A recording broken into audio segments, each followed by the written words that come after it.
pangunahin silang sumasamba sa mga larawan. Bawal po yan ng Diyos. At pagka ang pagkain, inihandog, inialay sa mga Diyos-Diyusan, sa mga hindi tunay na Diyos, mga kapatid, bawal sa Kristiyano yan. Kasalanan yan laban sa Espiritu Santo ng Diyos. Laban yan sa Espiritu. Kasalanang walang patawad sa sanlibutang ito hanggang sa darating. Kasalanang walang hanggan sa Diyos ang kumain ka ng pagkaing inihandog sa mga Diyos-Diyusan. Kaya tayo, pati sa atin mga kapatid, pinag-iingat ko kayo. Kasi ang tunay na Diyos sa Biblia, yung Ama ng ating Panginoong Hesukristo. Tandaan nyo, ang tunay na Diyos, yung Ama ni Kristo. Ngayon, si Kristo tinatawag na anak ng Diyos ayon sa Biblia.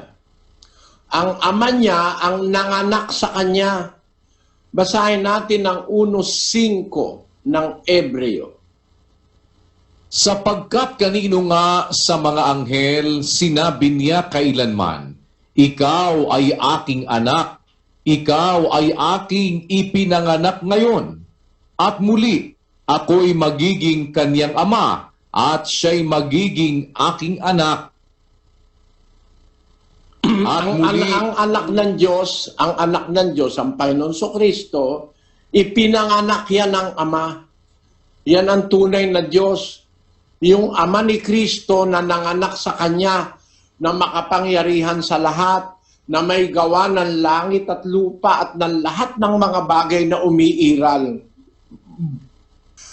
Yan ang Diyos Ama ng ating Panginoon Kristo. Ngayon, kaya ko po sinasabi ito para maintindihan nyo. Iyan po ang tunay na Diyos sa Biblia. Kaya lang, ang mga Muslim, nagtuturo po sila, iba ang Diyos nila kesa sa Diyos na nasa Biblia. Kasi ang sabi doon sa surah, doon sa Quran, binasa ko yung Quran, ang sabi sa surah, doon sa 112:1 and 4, ganito po ang sabi sa Quran ng mga kapatid na Muslim. Ang sabi nila ganito, in the name of God, most gracious, most merciful, say, He is God, the one and only. God. Tama po yun. God, the eternal absolute, tama po yun. Wala akong tutol doon. He is merciful, yung sinabi nila, na ang Diyos ay, yung nasa taas, pakilagay mo uli. Most gracious, most merciful, tama po yun. He is God, the one and only, tama yun. God, the eternal absolute, tama yun. No? Wala naman pong tutol tayo doon. Pero doon sa verse 3 ng surah, ang sabi dito, He begeteth not, nor is He begotten. Ang Diyos daw hindi nanganganak o ipinanganak man. Tama po yun, ang Diyos Ama hindi ipinanganak yun. Pero yung anak, ipinanganak po yun. Ang tawag sa Biblia ron sa anak ng Diyos, begotten God. No? Doon sa original Greek na manuscripts, mga manuscripts, mga kopya ng mga original na wika ng Biblia, sabi po doon sa 1:18, no one has seen God at any time. The only begotten God who is in the bosom of the Father, He has explained Him. Si Kristo po tinatawag sa Biblia, begotten God. Diyos na ipinanganak ng Ama. Therefore, ang Diyos po nanganganak, pwede siyang manganak. Ang kanyang kaisa-isang ipinanganak, ang sabi sa Grego, monogenes theos. Ang sabi dun sa 1:18, theon odeis ioraken popote monogenes theos. Uon eston kolpon to patros ekenos exegesato. Ayan ang nakasulat. Di ko alam kung tama ang pronunciation ko sa Greek, ano? Pero yan po ang nakasulat sa Greek. Si Kristo tinatawag monogenes theos. At ito po natuklasan na labas sa Biblia, meron palang ganun talaga doon sa Bodmer Papyri. Yan po ay nadiskubre sa Ehipto noong 1952. No? Mahigit na 70 taon na nakakaraan o magpi-70 taon.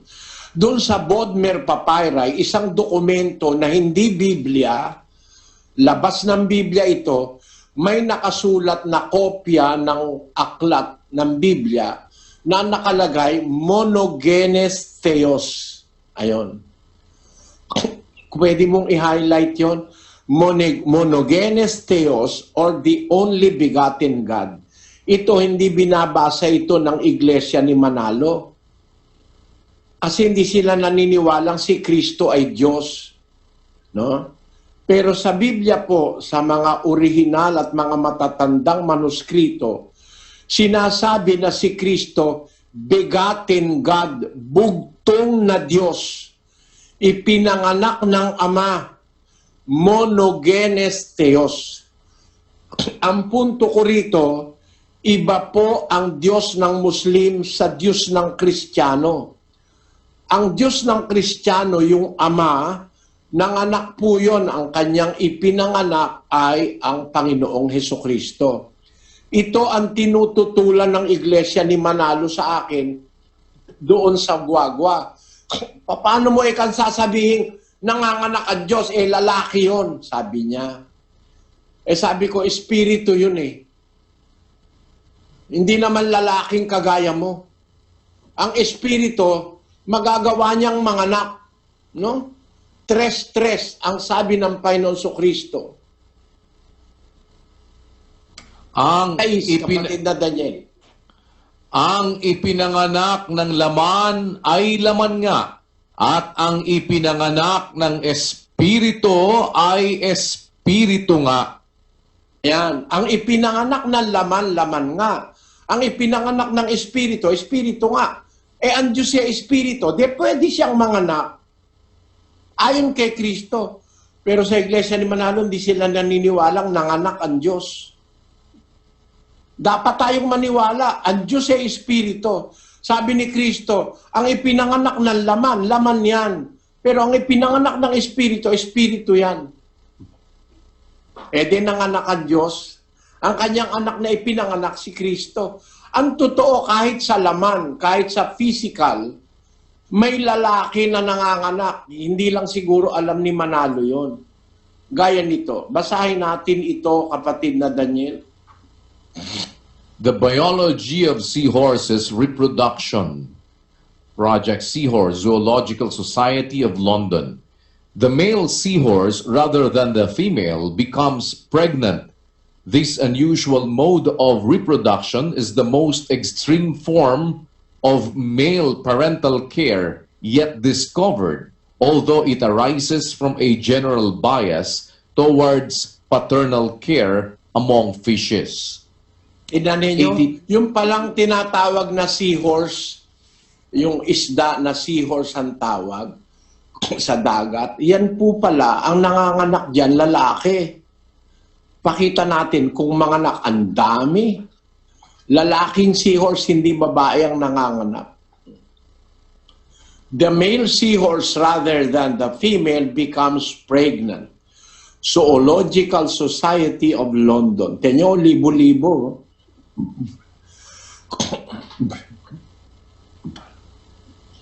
Ang nabubuntis yung lalaki.